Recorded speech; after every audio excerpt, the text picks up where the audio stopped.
Hello guys, I'm gonna be bringing you guys a quick little, I don't even know if this is gonna be quick or not, but just a video. I know my hair looks fucked up, what's new? And yes, I have this leftover mask on my face. But anyway, I'm gonna talk about my experience with driving for Lyft on my first day, and my experience with getting into my first car accident while using Lyft on my first day. So this is going to be a mashup of both of those two topics. Um,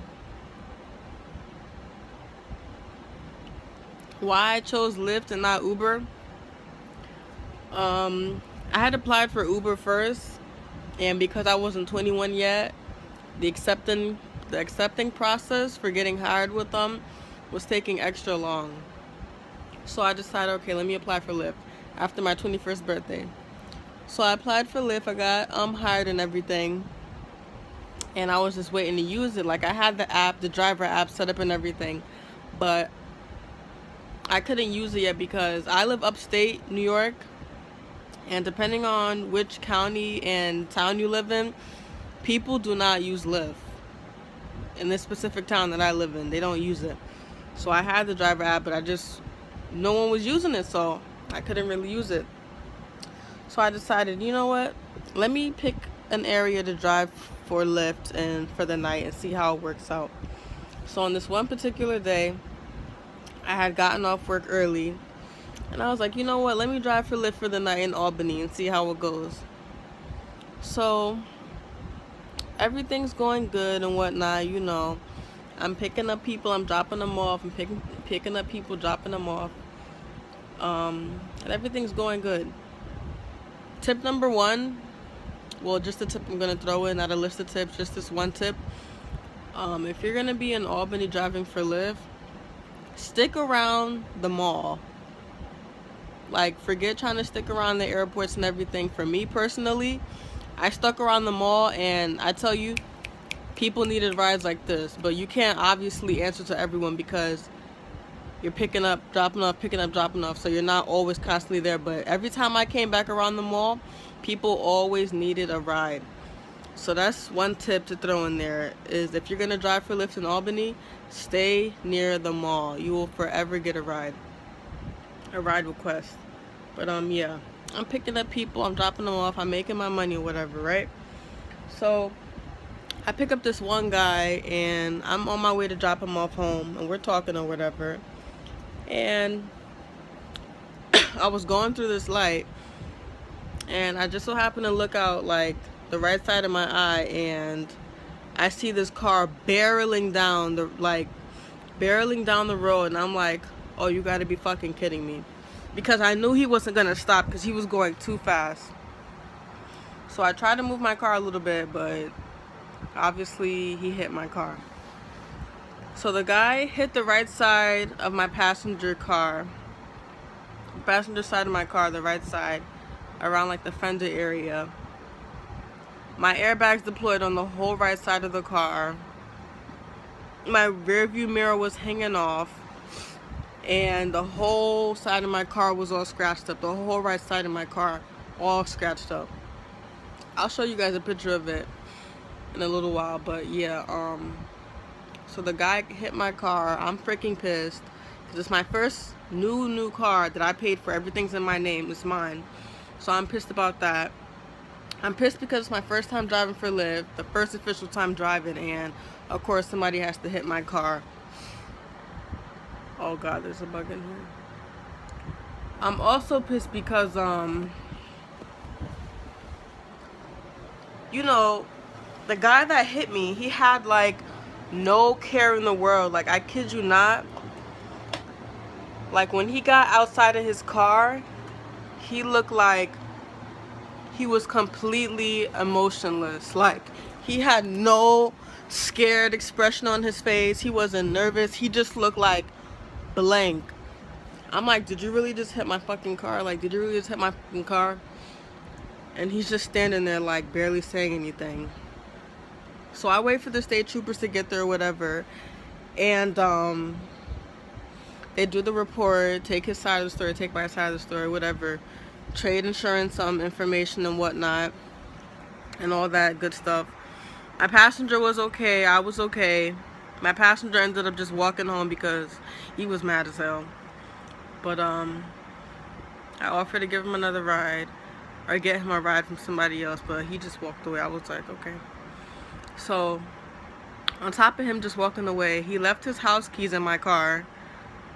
So I don't even know how he was about to get to his house because he left the keys in my car. So I'm sitting there for a minute trying to, for one, I didn't have his number because Lyft doesn't provide you with your passenger's information unless the passenger calls you. Like, if the passenger never calls you, you're never going to have their contact number. You're just going to have their name. So, I'm calling Lyft or whatever to try and get the kid's information. I'm sitting in the state trooper's car because it was cold as hell outside. He's walking backward and forth to my car. So he's like, just sit in my car while we work this out or whatever. So I call Lyft to try and get my passenger's information. For one, so he could get his keys back because I'm right there in Albany. And for two, they need his name and his information for the accident report because I didn't have it. So we're talking to Lyft, and the Lyft operator is like, due to our policy, we cannot give out passengers information unless they're present. Telling the officer this, right? He's like, I need it for the accident report. The Lyft supporter guy is like, I'm sorry, due to our policy, we cannot give out passengers information, blah, blah, blah, blah, blah. I'm like, okay, so this passenger's about to be shit out of luck because the accident report is done. And I'm not going to sit in Albany all night to get him his keys back. I'm not. So he doesn't have his keys. My car's fucked up. They're like, is your car still drivable? I'm like, yeah, it's still drivable. He's like, well, you can't drive with the airbags deployed because it's a safety risk. We're gonna have to call you a tow. I was like, are you gonna pay for the tow? No. I was like, okay, so my car is fine. Like, I'll shove the airbags back up in there and I'm driving my car. Like, if you're not gonna pay for a tow, don't advise me to get a tow because you know you're not gonna pay for it. So I drive my car back home. Now this long ass process with getting the insurance figured out and who's gonna pay what. Like, I've gotten 2 estimates already for my car.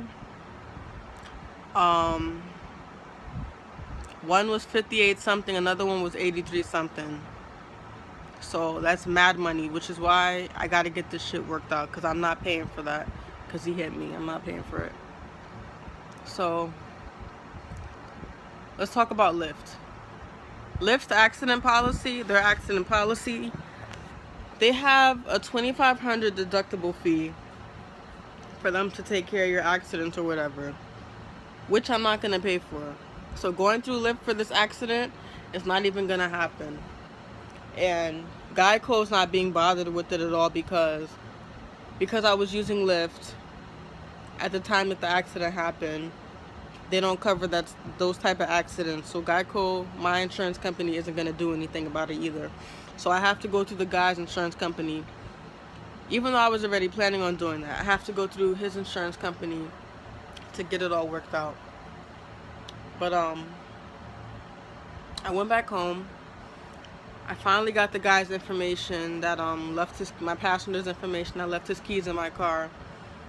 And he's like, oh, I need my keys, blah, blah, blah, blah, blah. I'm like, listen, I tried to get in contact with you when I was already in Albany after the accident happened, and I couldn't get in contact with you, so I had to go back home. So I'm like, either I mail you your keys, or I come back out there, and you're going to have to pay for me, obviously, to come out there. So that's what I did. He needed his keys that day, so I ended up driving back out to Albany, giving him his keys, he paid me, and then I went back home. But it's just like, how convenient and how it has to be the luck of someone like me to get into a car accident my first time driving for Lyft. But I'm still trying to work out everything with the accident, you know, getting the insurance companies to pay and all this crap. I'm still trying to work it out. My car is still fucked up, and the accident happened the 29th of December, and my car is still fucked up. So, of course, everything's taking a while. But, besides that, overall, driving for Lyft, if you're gonna do it, just know, if you get into an accident, you're gonna be pretty much fucked, especially if it's your fault. But if it's not, then there's some light shed on it. But if you drive for Lyft or Uber and you get into an accident, you're fucked. That's what I'm gonna say about it. But you can make money driving for Lyft. I think I made $67 for that night, just driving for like, I think I drove for like 2 hours roughly, maybe less, give or take. I made $67 for the night. I would have made more, but obviously after the accident I wasn't driving the car. So you definitely can make money with Lyft, but I probably won't drive for Lyft again. They deactivated my account, obviously, and they said once I get my car fixed and I send them pictures of it and get an inspection and this and that and the third and send it to them, that they would reactivate my account. But I'm not going to be driving for Lyft again after that. I'm definitely not. For something else, maybe, but for Lyft, not again. So, that was it. If you guys have any comments, questions, concerns, anything like that, just leave them in the comment section below and I will be quick to answer them. Have a good day, guys. Stay safe, drive safe. Look out for these crazy ass drivers on the road, because people do not know how to drive. They really don't. So watch your back before anything. And stay tuned for another video. I know I haven't made a video in a long time, but that's because all this crazy shit's been going on, so forgive me for that. But I will definitely be trying to make more videos very soon. Have a good day.